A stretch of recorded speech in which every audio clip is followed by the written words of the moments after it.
정말 주목받는 기업이죠. 조비 에비에이션입니다. 특히 그 조비가 뉴욕에 진출하려고 하는 움직임이 포착됐는데 그 단서가 좀 재밌어요. 바로 고위 직원 관계 파트너라는 채용 공고거든요. 이게 그냥 HR 뽑는 거랑은 좀 달라 보이는데 오늘 이걸 중심으로 조비의 뉴욕 상륙 작전 한번 제대로 들여다보겠습니다. 자료를 보면요. 조비가 뉴욕 지점에서 근무할 고위 직원 관계 파트너, Senior Employee Relations 파트너를 채용 중이라는 건데요. 이게 역할 설명을 보니까 단순히 사람 관리 차원을 넘어서요. 조비의 핵심 가치와 목표를 반영하는 사람 중심 전략, 이걸 개발하고 실행하는 역할이더라고요. 팀원들이랑 협력해서 현지 요구사항 파악하고 인재 영입하고 유지하고 채용부터 직원 지원, 조직 문화 조성까지. 와, 이거 진짜 보통 자리가 아닌데요. 네, 맞습니다. 여기서 키워드를 몇 개 딱 짚어봐야 하는데요. 고위, 시니어, 그리고 그냥 매니저가 아니라 파트너라는 점, 또 직원 관계에 초점을 맞췄다는 것, 그리고 결정적으로 근무지가 뉴욕이라는 거죠. 왜 하필 지금 뉴욕에서 이런 고위급의 파트너 역할을 할 직원 관계 전문가를 뽑을까? 이게 핵심 질문이거든요. 조비는 지금 세 가지 큰 목표를 동시에 추진 중이에요. 항공구 인증 받아야죠. 제조 규모 늘려야죠. 또 초기 상용 서비스도 출시해야죠.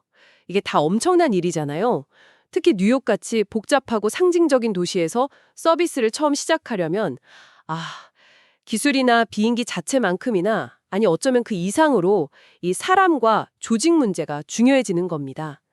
그러니까 이 고위 직원 관계 파트너는요. 단순히 인사팀 직원을 뽑는 게 아니라 뉴욕이라는 새로운 전쟁터에서 조비의 운영 시스템과 조직 문화를 처음부터 설계하고 제대로 뿌리내리게 한 핵심 설계자, 그런 역할이라고 봐야 되는 거죠. 아, 설계자요? 그러니까 단순히 문제 해결사가 아니라 판을 짜는 사람이군요. 특히 그 직원 관계라는 부분에 집중하는 게 인상적인데요. 이게 앞으로 발생할 수 있는 문제들을 미리 관리하겠다는 뜻으로 봐도 될까요? 예를 들면 사람이 갑자기 늘어나면서 생기는 혼란이라던가 그런 것들이요? 정확합니다. 특히 직원 관계에 초점을 맞췄다는 건 서비스 런칭이라는 아주 격동적인 과정에서 발생할 수 있는 다양한 내부 이슈들, 예를 들어 말씀하신 것처럼 급격한 인력 증가에 따른 혼란, 또 새로운 환경에서의 조직 문화 충돌 가능성, 심지어 잠재적인 노무 문제까지도 선제적으로 관리하고 해결하겠다는 아주 강력한 의지를 보여주는 거예요. 단순히 문제가 터지면 수습하는 게 아니라 아예 문제가 발생하지 않도록 시스템과 문화를 만들겠다는 거죠. 이게 바로 파트너라는 이름에 담긴 의미일 수도 있고요. 그렇군요. 정말 사람에 대한 고민이 깊다는 게 느껴지네요. 그런데 마침 조비가 최근에 블레이드 에어 모빌리티의 사업 일부를 인수했다는 내용이 있잖아요. 이것도 혹시 이 채용과 관련이 있을까요? 다른 회사를 인수했으니 아무래도 조직 통합 같은 문제도 있을 텐데 이 파트너 역할이 더 중요해질 것 같은데요? 네, 아주 예리한 지적이십니다.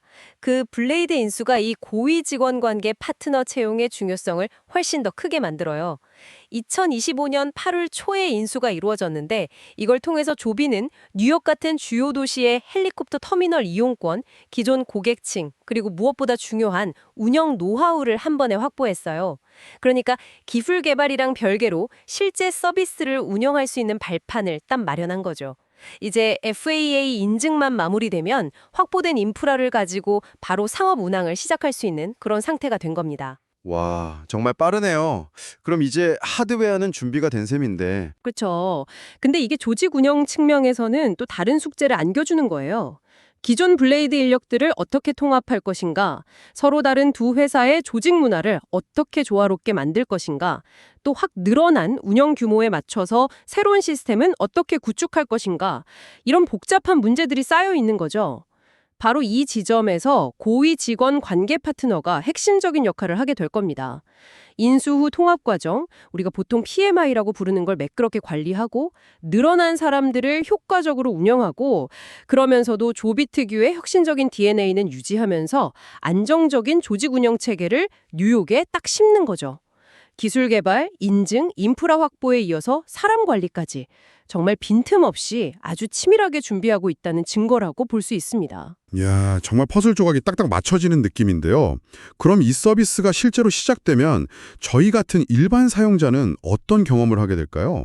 자료 보니까 자체 개발한 엘리베이터 OS라는 소프트웨어랑 라이더 앱으로 예약을 받는다고 하던데 재밌는 건 우버나 델타 앱이랑도 연동된다는 점이에요. 그럼 그냥 평소에 쓰던 우버 앱으로 에어택시를 부를 수도 있게 되는 건가요? 네, 그럴 가능성이 높습니다. 사용자 편의성을 극대화하려는 전략이죠. 마치 지금 우버 앱에서 일반 택시, 블랙, 전기차 등을 선택하듯이 에어택시 옵션이 추가될 수 있다는 거예요. 오, 편리하겠네요. 그리고 초기 핵심 노선이 맨해튼 다운타운 헬리포트랑 JFK 공항 구간이라고요. 차로 가면 보통 뭐 1시간, 막히면 그 이상 걸리는 거리를 단 7분 만에 간다니 와, 이건 정말 시간을 돈으로 사는 경험이겠어요.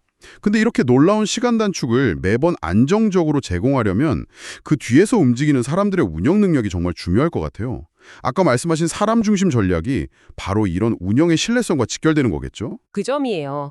그 7분이라는 약속을 매번 지키려면 조종사부터 시작해서 관제, 지상 스태프, 예약 시스템 관리자까지 모든 사람들이 정말 한치의 오차 없이 완벽하게 움직여줘야 하거든요. 여기서 잘 구축된 조직 문화, 효율적인 인력 관리, 명확한 업무 프로세스 같은 것들이 빛을 발하게 되는 거죠. 그래서 아까 그 고위 주건 관계 파트너의 역할이 다시 한번 중요해지는 거고요. 그렇군요. 그럼 가장 궁금한 것 중 하나인데 비용은 어느 정도 예상해야 할까요?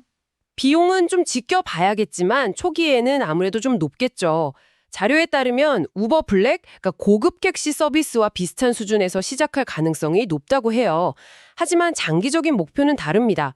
평균 비행거리인 약 38km, 그러니까 24마일 정도를 기준으로 마일당 한 3달러 수준까지 낮추고 최종적으로는 승객 1인당 평균 요금을 지금의 우버 X 수준까지 내리는 걸 목표로 하고 있습니다. 물론 이건 정말 장기적인 목표고요. 서비스 초기에는 훨씬 높을 수 있습니다. 그리고 아마 수요에 따라서 요금이 실시간으로 변동하는 방식, 우리가 다이나믹 프라이싱이라고 부르는 거 있잖아요. 그런 방식이 도입될 가능성도 충분히 있습니다.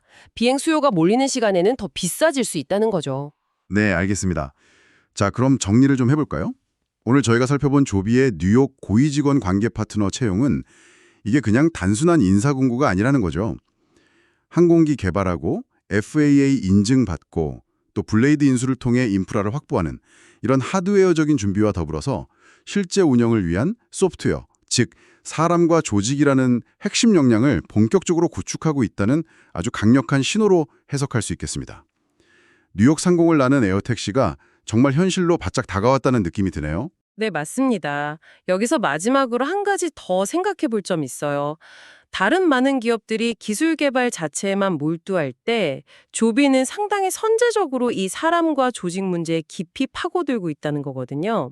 그렇다면 이 거대하고 복잡한 도시 뉴욕에서 완전히 새로운 형태의 모빌리티 서비스를 성공적으로 안착시키기 위해 조비가 가장 중요하게 관리해야 할 조직 내부의 도전 과제는 구체적으로 무엇이라고 예상하고 있을까요? 그리고 이 고위 직원 관계 파트너라는 역할이 단순히 예상되는 문제들을 해결하는 것을 넘어서서 앞으로 더 치열해질 경쟁 속에서 조비의 지속적인 성공을 담보할 수 있는 조직적인 유연성이나 회복 탄력성 같은 눈에 보이지 않는 자산을 어떻게 구축해 나갈 수 있을지 주목해 볼 필요가 있겠습니다. 어쩌면 미래 모빌리티 경쟁의 진정한 승부처는 우리가 흔히 생각하는 기술 그 자체가 아니라 바로 이 복잡한 시스템을 운영하는 조직 운영 능력에 있을지도 모릅니다. 청취자 여러분은 어떻게 생각하시나요?